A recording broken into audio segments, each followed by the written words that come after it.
தாத்தா நான் வந்து துபாயில இருந்து இந்தியால இருந்து துபாய் போகணும் பாக்குறதுக்கு.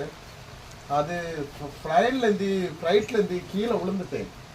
பிளைன் இருக்குல்ல பிளைன், கீழே விழுந்துட்டேன். ஆனா நல்ல வேலை தண்ணியில விளாட்டேன், பாறையில விழுந்துட்டேன். அதனால அடிப்படாம தப்பிட்டு மறுபடியும் துபாய் போகணும். நான் எந்த ஃபிளைட் பிடிச்சது இல்லை, இங்க ஏர்போர்ட் ஏதாவது இருக்கா? இந்த வழி மட்டும் சொல்லுவாங்க. எங்களுடைய எந்த ரூட்டு போகணும்? அது எந்த வழின்னு எனக்கு எப்படி தெரியும் தம்பி?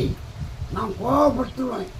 நானே பெரிய இல்ல புரியுது தாத்தா, புரியுது. அது வந்து நாங்க வந்து இப்போ துபாய்க்கு நான் போகணும்.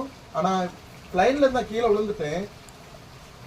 இல்ல பிளைன்ல இருந்து கீழே விழுந்துட்டேன். நான் போகணும், அதுக்கு வழி மட்டும் நீங்க சொல்றது நான் போகணும். பாறைலாம் விழுந்தேன்.